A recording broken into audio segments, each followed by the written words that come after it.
C'est surprenant à quel point il est facile de créer des vlogs avec cette nouvelle caméra Insta360 Go Ultra. Mais est-ce que c'est seulement une caméra de vlog? On va le voir dans cette vidéo. Au passage, si vous êtes nouveau sur la chaîne, je m'appelle MXP, je suis créateur de contenu, je suis pilote de drone et de FPV et je produis également des tutoriels et du contenu avec des caméras 360.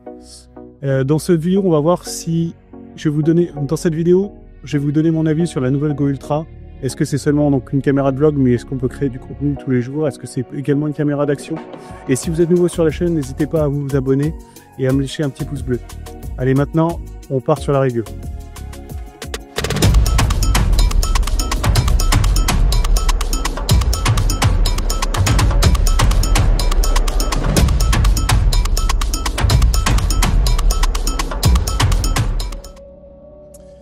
Et donc on se retrouve pour la revue de cette petite Insta Go Ultra. Comme vous pouvez voir, on peut en faire de très bons vlogs. Donc c'est une caméra 4K qui monte jusqu'à 60 frames par seconde. Il y a le mode pure vidéo comme sur l'Insta X8. Le petit écran qui est orientable directement.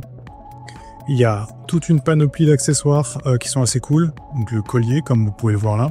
Donc on peut le passer sous un t-shirt, sous un vêtement. On vient clipser la Go Ultra dessus et après on peut se servir de la Go Ultra comme un écran externe.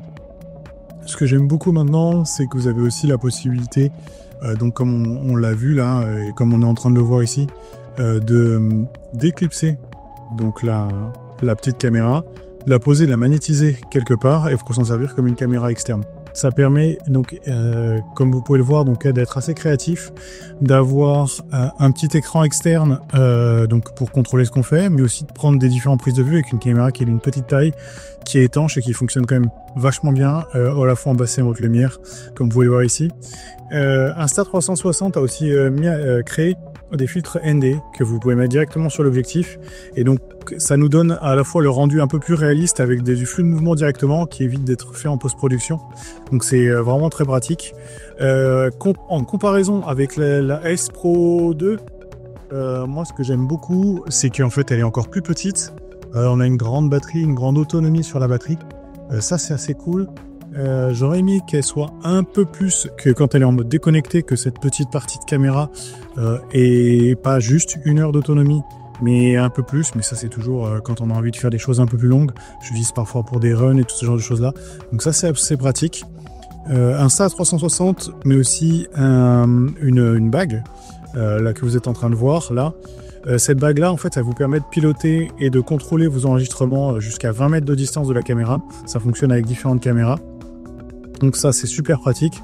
Un autre petit détail, c'est si jamais vous avez un iPhone ou un appareil avec iOS ou macOS, en tout cas l'écosystème Apple, c'est que l'Insta Go Ultra est compatible avec l'Apple Find My, donc localiser mon iPhone ou localiser mon accessoire.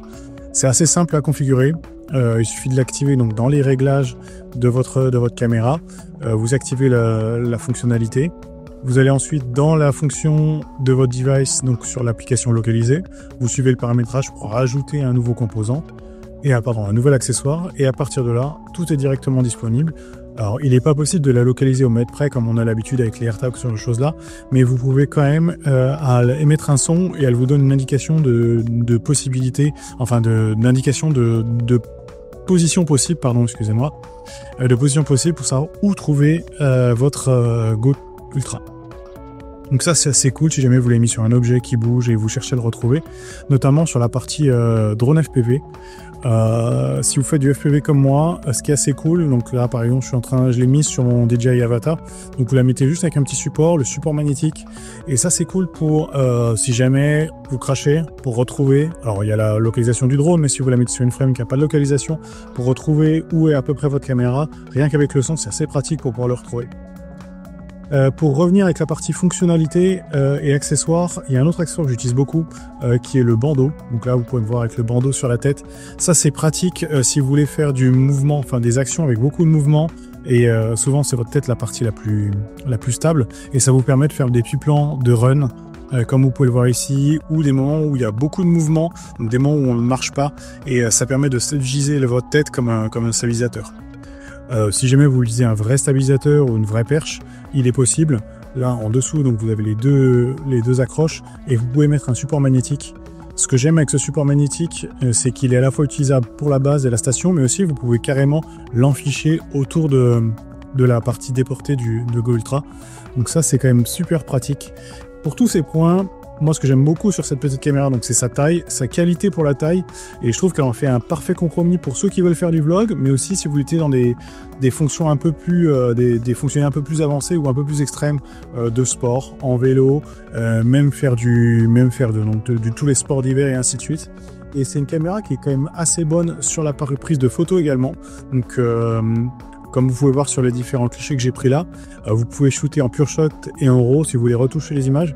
Donc ça, je trouve ça quand même pratique d'avoir une toute petite caméra, donc vraiment de cette taille-là, qui est vraiment minuscule et qu'on peut emporter partout, qu'on peut avoir tout le temps sur soi. Et si on a besoin, si on a une idée, une envie de création à ce moment-là, c'est hyper facile de pouvoir la sortir, prendre une prise de vue ou même à l'inverse, si on n'a pas de trépied, juste de la poser sur un support magnétique et de se prendre en vidéo directement. Encore une fois, je remercie Insta360. Vous savez que je suis ambassadeur pour la marque, pour la France. Mais ça n'empêche que je reste enfin libre dans mes commentaires sur dire ce qui va, ce qui ne va pas. Donc je remercie une nouvelle fois Insta360 de m'avoir envoyé cette Go Ultra et de me faire confiance pour la création de contenu pour leurs réseaux sociaux. D'ailleurs, si vous ne me suivez pas sur Instagram, je vous invite à me suivre. Et n'hésitez pas à vous abonner sur la chaîne, à me faire un retour sur cette vidéo. Et je vous dis à la prochaine. Stay tuned!